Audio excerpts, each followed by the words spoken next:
시편 63편. 네, 우리 1절부터 우리 11절까지 시편 63편 1절로 11절까지 교독하겠습니다. 하나님이여, 주는 나의 하나님이시라. 내가 간절히 주를 찾되 물이 없어 마르고 황폐한 땅에서 내 영혼이 주를 갈망하며 내 육체가 주를 앙모하나이다.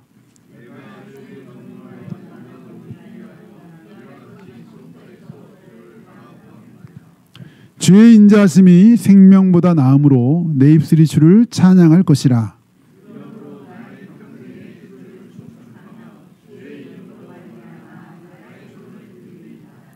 골수와 기름진 것을 먹음과 같이 나의 영혼이 만족할 것이라.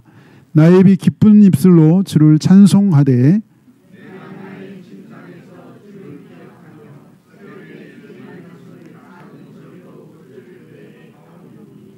주는 나의 도움이 되셨습니다. 내가 주의 날개 그늘에서 즐겁게 부르리이다.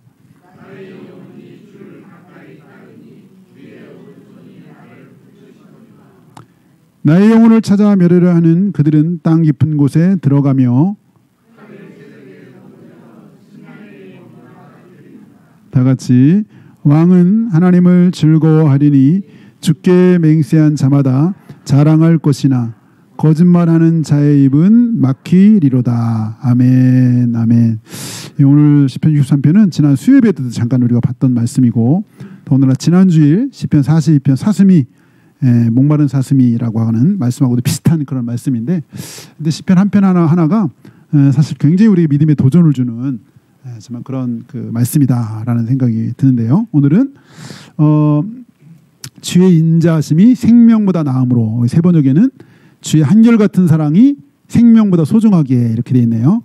주의 인자하심이 생명보다 나음으로, 주의 한결같은 사랑이 생명보다 소중하기에, 이런 제목으로 오늘 함께 말씀 나누겠습니다.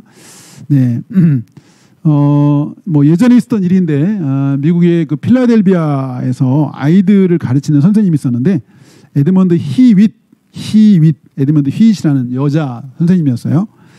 근데 이제 이 선생님이 학교에서 제일 좀 어려운 아이, 학교에서 거의 포기한 아이가 있었는데, 이분이 이제 크리스찬이었기 때문에 이 선생님이 이제 포기할 수가 없었어요. 그래가지고 그 참 어려운 그 학생을 이제 훈육을 하고 있었는데, 얘가 갑자기 주변에 뭐 이 스레이트 기와가 있었나 봐요. 스레이트 기와. 스레이트 기와를 들어서 선생님을 막 때렸대요. 이 등을 막 여러 번을 때린 것 같아요. 결국은 선생님이 이제 그 바람에 척추를 다쳐가지고 상반신을 석고붕대하고 거의 대소변을 받아낼 정도로, 이게 1887년 겨울에 있었던 일인데 1888년 봄까지 6개월간 병원에 입원하는 일이 있었었는데, 이분이 뭐 크리스찬이긴 하지만 이제 막 생각하면 너무 이게 막 그 화가 나고 막 그 분노가 치밀고, 그 자기 가해한 학생에 대한 그런 막 증오심도 생기고, 막 굉장히 이제 힘들어했던 것 같아요. 6개월 병상에 있었으니까요. 또 이 독신 선생님이었는데 아마 그 당시 26살 정도 된 것 같아요. 26살 때였던 것 같은데, 대소변을 이제 다른 사람이 다 받아내야 되는 상황이다 보니까 본인한테 굉장히 좀 어렵고 힘든 그런 상황이었는데, 어느 날 그런 와중에 청소하시는 흑인 여자분이었는데 막 청소를 하면서 막 노래를 하는 거예요. 콧노래를. 자기 본인은 너무 심란한데 막 노래를 하고 있으니까 별로 이렇게 달갑지가 않았던 것 같아요. 자기도 크리스찬인데. 근데 노래가 사실 노래가 아니라 찬양이었어. 사실 찬양. 이제 하도 이제 그분이 막 그렇게 찬양을 열심히 하니까 청소하면서 아니 이렇게 청소하는데 뭘 이렇게 좋아서 이렇게 노래를 하느냐 이렇게 이제 물어봤나 봐요. 그랬더니 이제 그 청소하는 분이 자기 내 인생도 참 힘든데 내가 힘들고 어려울 때 이렇게 찬송을 하면 하나님의 은혜를 자기가 경험하게 된다. 나에게 닥친 어렵고 힘든 그런 형편과 처지가 이 찬송으로 바뀔 수 있는 힘을 하나님께 주셨기 때문에 너무 감사하다. 이런 고백을 한 거예요. 근데 이게 이제 이 휘잇 선생님한테 그냥 그분은 그냥 자기 그냥 했던 고백인데 굉장히 이제 막 도전이 된 거예요. 막 찔린 거야. 나도 크리스찬인데, 주님을 사랑한다고 하는 사람인데, 그냥 계속 원망하고 막 그 증오심에 이렇게 막 있었었는데, 그 말이 굉장히 이제 도전이 되면서 이분이 이제 회개를 했어요. 회개. 제가 너무 그동안 원망하고 불평하고 증오하고 막, 물론 뭐 본인이 좀 힘들지만 막 이제 그렇게 회개를 하시고 이분이 쓰기 시작했어요. 그 가사가 어떻게 되는지 아세요? 주 안에는 나에게 딴 근심이 있으랴. 십자가 밑에 나아가 내 짐을 풀었네. 그 두려움이 변하여 내 기도 되었고 전날의 한숨 변하여 내 노래 되었네. 찬송가 370장이 탄생하는 순간이죠. 네. 주 안에 있는 나에게 딴 것이 있어서 우리가 너무너무 좋아하는 찬양인데 이 찬양이 그렇게 지어지게 됐다고 아마 여러분 들어보셨을 텐데 정말 그 도저히 찬양할 수 없는 고난 중에 우리가 찬양할 수 있다면 정말 그거는 은혜다, 은혜. 네. 어쨌든 이분이 회개한 이후부터는 자기가 정말로 이제는 정말 찬송하고 그 병상에서 기도하고 했더니 이 차도도 훨씬 더 좋아졌대요. 네, 그리고 그 안에 있던 증오심도 사라지고 몸도 좋아지고 결국 이분은 평생을 독신으로 살면서요. 사실 자기가 청소년한테 그렇게 맞았잖아요. 근데 평생에 청소년들을 선도하는 일을 헌신했어요. 독신으로 살면서 69세까지 살았어요. 1920년에 소천하셨는데 1851년생이거든요. 네, 독신으로 살면서 청소년들을 선도하는 일에 자기 삶을 온전히 드렸어요. 그리고 찬송 가사를 쓰셨어요. 이게 에드먼드 휴잇이라고 하는 이분인데 그 병상에서 정말 힘들 때 도저히 찬양할 수 없을 때 그 찬양에 그 도전이 돼가지고 정말 그 은혜를 새롭게 경험한. 근데 오늘 이 본문도 우리가 아는 것처럼 너무 힘든 상황에 하나님 앞에 찬양하는 내용. 우리 3절 다시 한번 볼까요? 3절. 우리 3절. 3절. 다 같이 3절 시작. 주의 인자심이 생명보다 나음으로 내 입술이 주를 찬양할 것이라. 네. 오늘 여기 본문도 너무 힘들고 어려운 상황에 주님을 찬양하는 거예요. 황폐한 땅에서 주님을 찬양하는 거예요. 황폐한 땅에서. 여기 사실 황폐한 땅에 좀 정확히 여기 유다 광야라고 그랬죠. 유다 광야를 했는데 유다 광야 예수님이 40일 동안 금식하면서 시험받던 장소이기도 하죠. 여러분 요즘 이제 전 못 가봤지만 그 성지순례 가면 이제 광야 체험 가시는 분들이 있는데 광야 체험 가면 이제 아무것도 없는데 조금 더 이제 깊은 광야 가면 요즘에 있는 게 있다 그래. 있는 게 있어요. 깊은 광야 뭐가 있을까요? 수도원이래. 수도원. 중세 시대에 그래도 이렇게 어떤 순수한 나름의 신앙을 추구해서 사막 한가운데 가가지고 완전 절벽, 사람들이 접근하지 못하는 그런 절벽에다 집을 짓고 거기서 평생을 오직 하나님만을 내가 정말 예배하다 가겠다. 그런 수도원. 지금 그 광야에 가면 그 아주 막 험난한 곳에 이 수도원이 있죠. 수도원. 중세 수도원. 어쨌든 네, 이 황량한 곳. 사실 이게 유다 광야라고 하지만 사실 이 대부분 학자들이 11절에 근거해서 여기 왕이라는 표현이 있는 거 있어서 왕은 하나님을 증오한다는 이 표현 때문에 이게 아들한테 쫓길 때 아닌가. 아들이 반역을 일으켜가지고 쫓길 때 쓴 시 같다. 보통 이렇게 얘기를 한다면 이건 훨씬 더 심각한 상황이죠. 훨씬 더 심각한 상황이에요. 사실은 지금 이게 무슨 찬양하고 이럴 상황이 왜냐면 이 다윗이 아들한테 쫓길 때 여러분 기억나세요? 사무엘하 보면 다윗이 울면서 갔어요. 울면서 신발을 벗었어요. 그리고 머리를 완전히 풀었어요. 다윗이 머리를 풀어가지고 머리 얼굴을 가렸어요. 이거는 수치를 의미하는 거죠. 수치와 고난. 다윗이 맨발로 울면서 감람산을 넘어가는데 같이 따라가던 백성들도 같이 그렇게 울면서 머리를 풀고 갔다 그랬어요.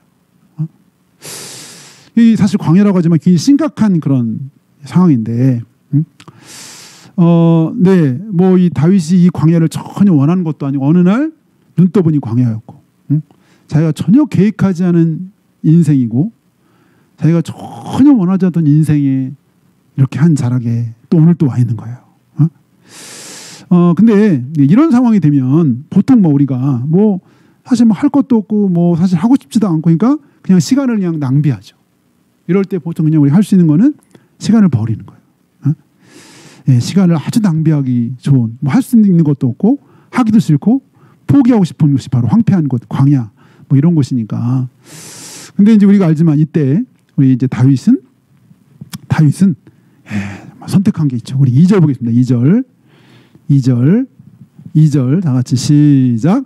내가 주의 권능과 영광을 보기 위하여 이와 같이 성소에서 주를 바라보았습니다. 네. 지금 무슨 성소 무슨 여기 광야니까 성소하고 거리가 먼데 이렇게 그냥 이 시간이 낭비되고 포기하고 낙심할 수 있는 그런 상황에 다윗이 이럴 때 뭘 해야 되는지를 알았던 사람. 워낙 광야 체험이 많이 있었기 때문에 옛날에 그는 하나님을 찾기 시작한 거죠. 광야지만 성소예요. 성소. 여기가 성소고 내가 이 광야 성소에서 깊이 하나님께 나아가 하나님 찾고 하나님 만나야 되겠구나. 하나님께 나아가. 혹시 뭐 지난주 한 주간 혹시 또 우리 성도들의 삶이 어땠는지 제가 알 수는 없지만 보통 우리가 어떤 때 소위 막 빡친 순간 너무 빡친다 막 이럴 때가 있죠. 어떤 사람 때문에 막 분노가 막 치밀어 오를 때도 있을 수 있고요. 요즘 막 하는 일이 안 돼. 요즘 이렇게 하는 일이 막 다 안 되고 좀 마음이 이렇게 막 힘들고 우울해. 막 이럴 수도 있잖아요.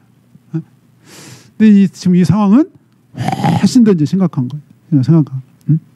근데 그때 우리가 아는 것처럼 사실은 눈을 들어보면 성소가 아니라 광야고 뒤는 아들의 군대가 쫓아오는 그런 만약에 이게 그 상황이라면 그런 거죠. 근데 결단한 거죠.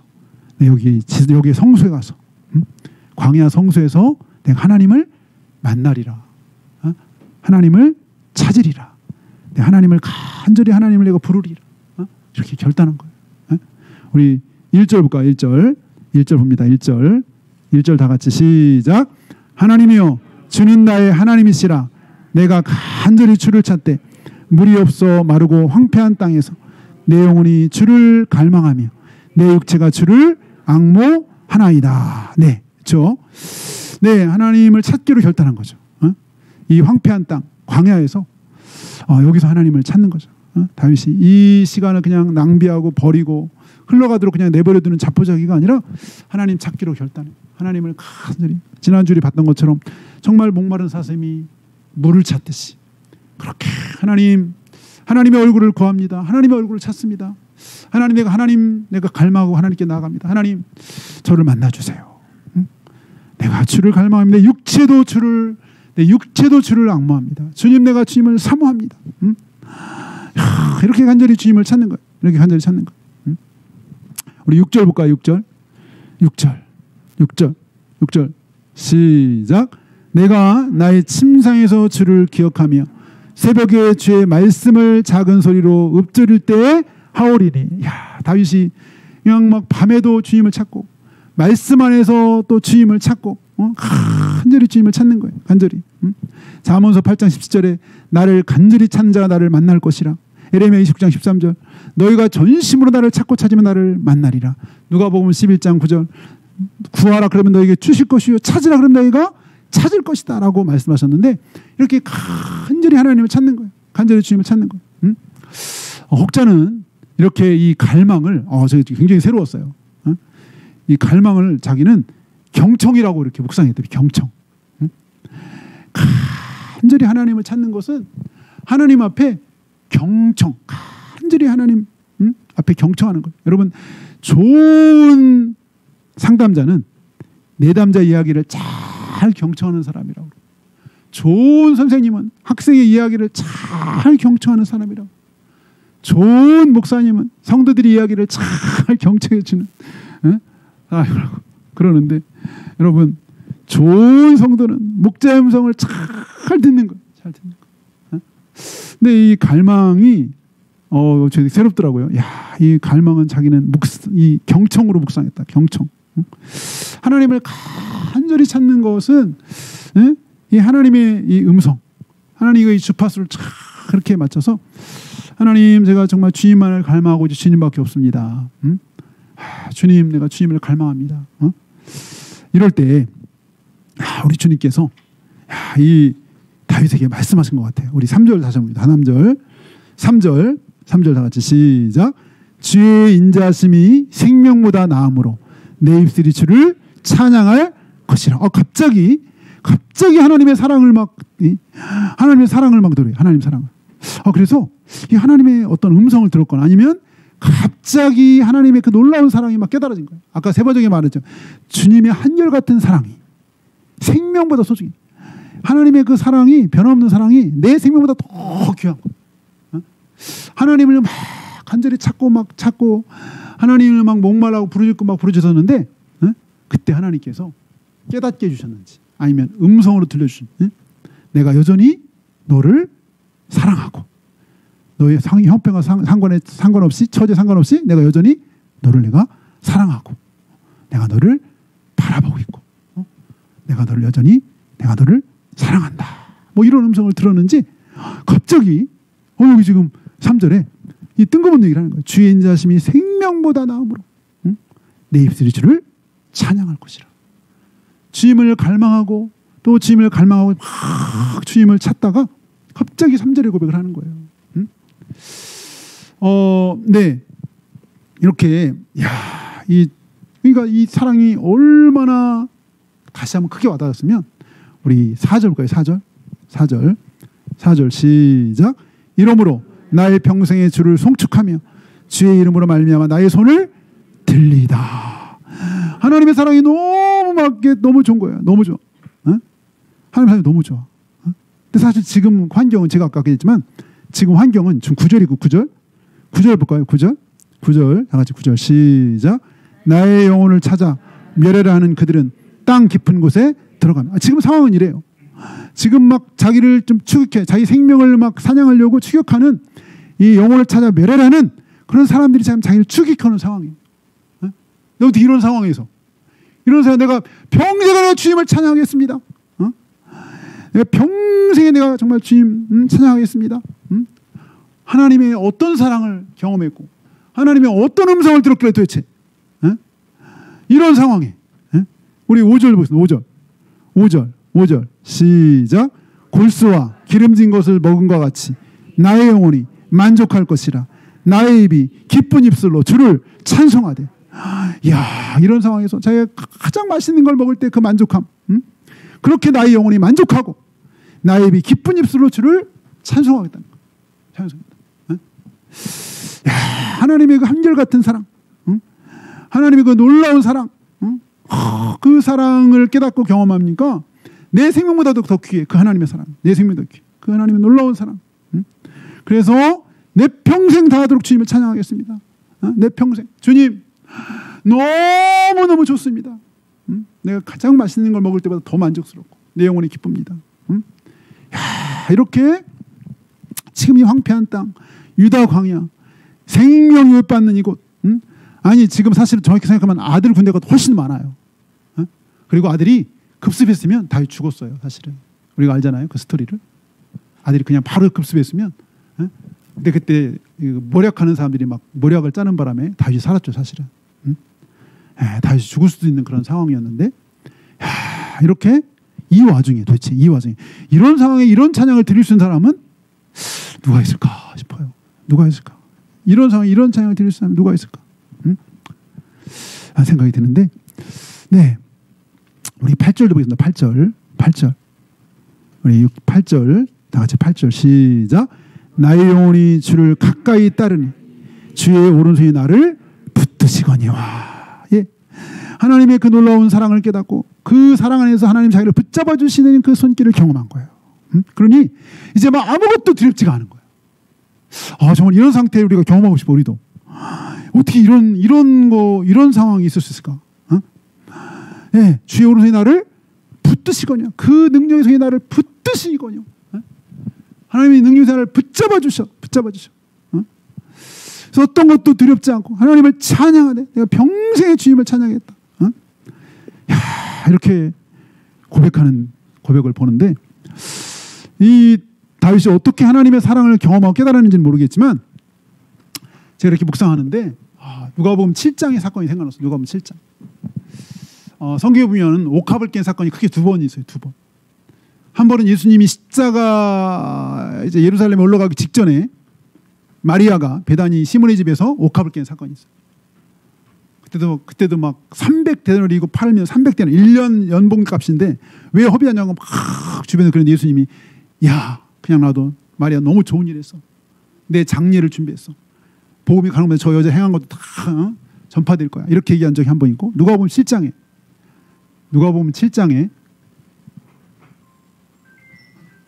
제 거 같은데 아닌가요? 아니에요? 아, 네네. 또 하나는 누가복음 7장의 한 여인도 그때도 한 여인이 바리새인이 그때 집에 있을 때 한 여인이 예수님한테 와서 뭐 눈물로 예수님의 발을 막 씻기고 머리를 풀어 눈물로 막 예수님의 발을 씻기고 그다음에 향유컵을 깨서 발에 막 분 사건이 있어요. 그랬더니 바리새인이 아니 그 예수가 정말 선지자라면 저 여자가 어떤 여자인지 알 텐데 어떻게 가만히 있을 수 있냐고 막 속으로 이제 막 그런 하니까 예수님이 그때 얘기했죠.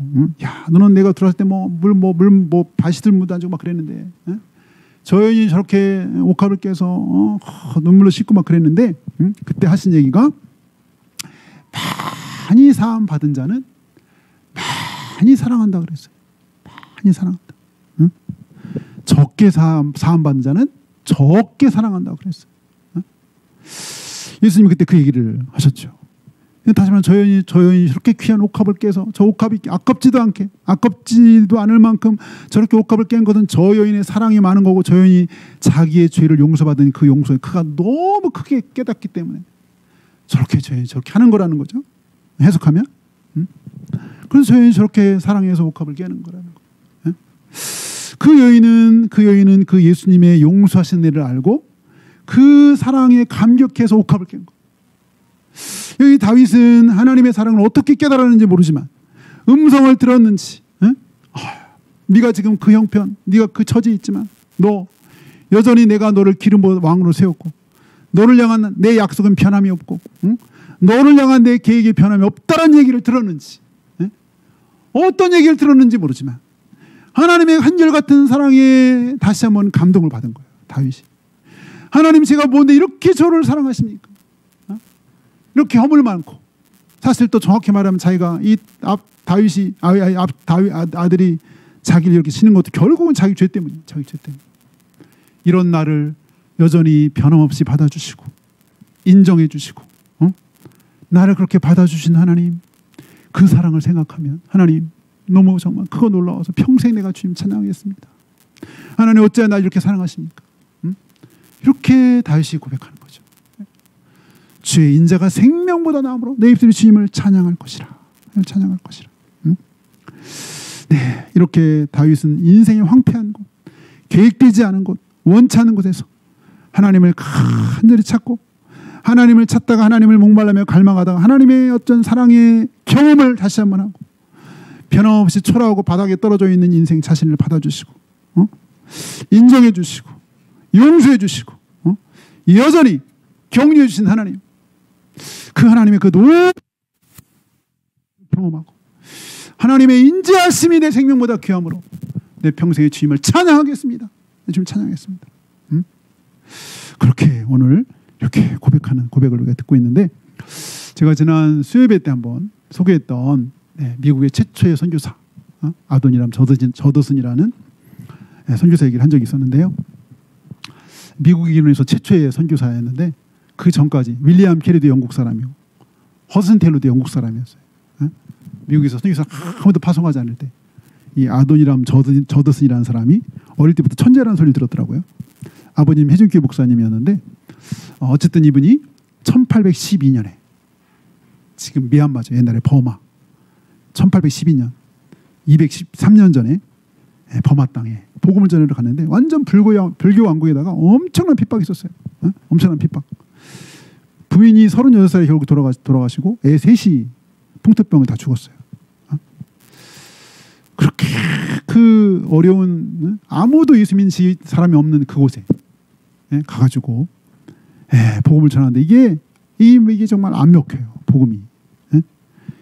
그냥 그렇게 막 고군분투 막 6년을 했는데 6년 만에 7년째 처음 개종자로 7년 만에. 윌리엄 캐도 거의 7년 만에 했던 것 같은데 이 아도니람 저더슨도 7년 만에 처음으로 개종자로 왔어요. 예수 믿는 사람 7년 만에. 어쨌든 그렇게 가진 고생을 하면서 복음을 전하고 뭐 많은 엄청난 희생이 있었죠. 워낙 막 핍박도 심하고 이렇게 이런 와중에 결국은 이제 가서 23년 만에 이 신구약 성경 버마어를 번역해서 최초 23년 버마에 간 지 23년 만에 신구약 전체를 이 버마어 성경을 번역을 했고, 미국에서 떠나온 지 33년 만에 처음으로 미국에 가게 됐어요. 1845년에. 1845년 처음으로 미얀마에 왔다가 33년 만에. 근데 가는 중에 두 번째 부인 사라 부인이 돌아가셔요. 소천하세요. 가는 배 안에서 두 번째 부인. 33년 만에 미국 갔더니 이제 이 저도슨의 이 사역의 소개 알려져가지고 막 가니까 막 사람들이 엄청 가는 곳마다 이 사람들이 이제 막 그 버마 얘기 듣고 싶어가지고 몰려왔는데, 이 저도슨이 가는 곳마다 설교를 하는데 예수님의 십자가의 복음을 막 얘기하는 거예요. 그러니까 하루는 친구 한 사람이 왔어. 여보게, 지금 여기 사람들이 그 처음 미국 선교사로 처음 간 그곳에 소식을 막 듣고 싶어서 왔는데, 응? 맨날 듣는 얘기, 예수 십자가 주니까 맨날 듣는 얘기다. 그 현지 얘기 좀 해달라. 우리는 그 얘기 듣고 싶어서 왔다. 이렇게 얘기했어요. 그랬더니 저도슨이 그때 하는 말이,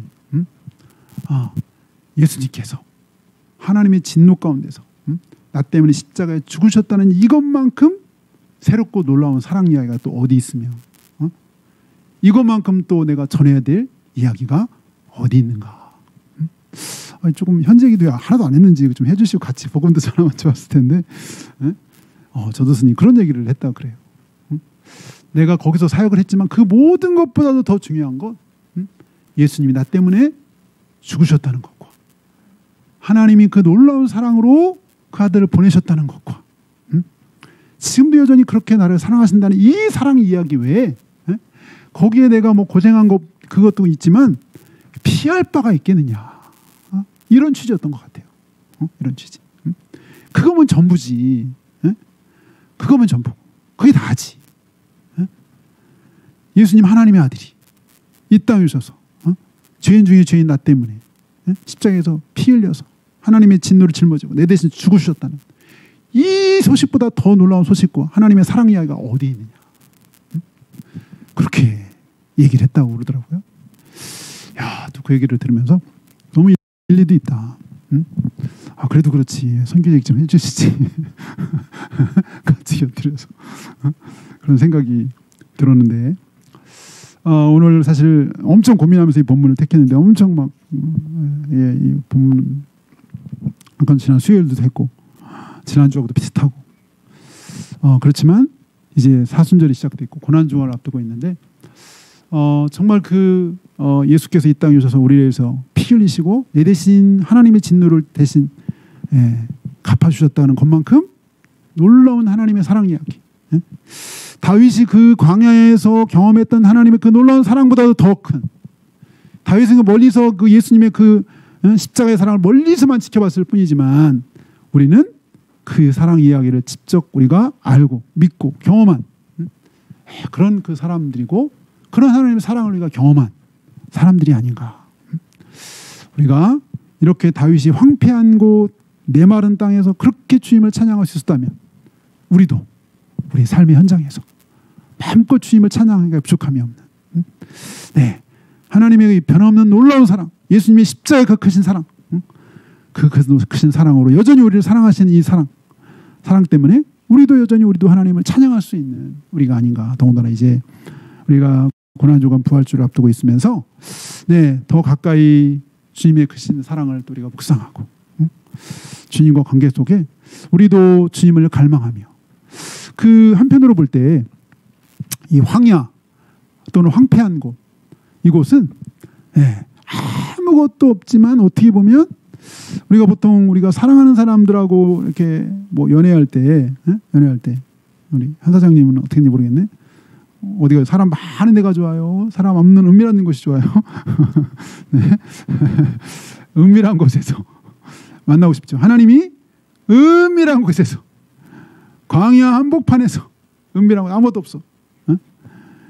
거기서 우리를 이렇게 만나시려고 한다는 걸 이렇게 생각해 보면 하나님의 참 놀라운 사랑이 아닌가. 하나님의 큰 사랑. 하나님 우리를 그렇게 만나시길 원하시고, 하나님 우리가 독대해서 하나님 우리를 그렇게 만나시기를 원하시는데, 우리가 주님을 사모하고 갈망해서 주님의 음성을 듣고 주님을 만나고 내 양은 내 음성을 듣는다. 예수님이 요한복음 10장에 말씀하셨는데 우리가 좋은 양이라면 목자의 음성을 듣는 우리가 되어서 주님의 그 놀라우신 사랑의 음성을 듣고 우리가 이 험악하고 힘든 이 세상에 담대히 믿음으로 살아가는 하나님의 영광에 살아가는 저와 여러분들 예수로 축복합니다. 같이 기도하겠습니다. 우리 기도할 때 네. 다윗이 이렇게 힘들고 어려운 와중에 하나님의 그 놀라운 사랑을 깨닫고 그곳에서 그 황량한 곳 한복판에서 하나님을 마음껏 찬양하고 경배하는 이런 놀라운 은혜를 경험했는데 우리 정말 거친 삶의 한복판에서 우리도 하나님의 그 사랑을 기억하고 다시 하나님의 사랑이 얼마나 큰지를 다시 한번 우리가 깨닫고 다시 한번 우리가 그 주님의 음성을 우리가 듣고 우리가 우리 하나님의 사랑 안에서 믿음으로 일어나 믿음으로 담대히 나아가는 우리가 될 수 있도록 하나님 인도해 달라고 해서 함께 같이 기도하겠습니다. 할렐루야. 하나님 아버지 하나님을 감사합니다. 아버지 하나님 우리를 변함없이 사랑하시는 하나님 그 크신 사랑과 은혜를 인하여 감사를 드립니다. 하나님 아버지 하나님 우리의 형편과 처지에 상관없이 하나님 우리를 사랑하시는 하나님 다윗이 그렇게 유대 광야 한복판에서 아버지 황폐한 땅에서 하나님 아버지 참으로 칼날이 자기를 향해 오는 그 순간에서 하나님의 그 놀라운 사랑을 깨닫고 하나님의 능력의 오른손을 깨닫고 마음껏 주님을 찬양하며 평생에 주님을 찬양했다고 고백했던 것을 들었습니다. 하나님 아버지 우리 삶의 주님 거친 한복판에서 우리를 사랑하신 하나님의 음성을 듣게 하여 주시옵시고 주님 하나님의 그 사랑의 손길을 경험하게 하여 주시옵소서. 하나님 우리도 주님을 마음껏 찬양하며 주님을 경배하며 믿음으로 담대히 나아갈 수 있는 우리가 될 수 있기를 소망합니다. 할렐루야. 하나님 아버지 붙잡아 주시옵소서. 주여 주님 인도하여 주셔서 하나님 아버지 예배 나아갈 수 있도록 아버지 하나님 교회 인도하여 주시기를 원합니다. 하나님 아버지 붙잡아 주시기를 원합니다. 주여 주님 인도하여 주시옵소서. 할렐루야. 하나님 아버지 하나님의 놀라운 사랑 십자가의 은혜와 사랑을 다시 한번 깊이 우리가 깨닫게 하시고 경험하고 체험하게 하여 주시옵소서. 하나님 그 사랑 안에 살아가게 하여 주시옵소서. 주 예수 그리스도의 깊은 십자가의 사랑 안에 우리가 거하여 그 사랑 안에 거하여 살아가게 하시고 그 사랑 안에 포로가 되어 살아가게 하시고 그 사랑을 다시 한번 깨달아 알게 하여 주시고 그 사랑의 음성을 듣게 하여 주시옵시고 하나님 아버지 산에 살아갈 수 있는 하나님 저희가 될 수 있도록 인도해 주시기를 원합니다. 하나님 아버지 잡아주시고 인도하여 주시옵소서. 주님의 그 놀라운 사랑 은혜 안에 우리가 살아갈 수 있도록 하나님 아버지 이끌어 주시기를 간절히 기도하며 우리 구주 예수님의 이름으로 기도합니다. 아멘. 아멘.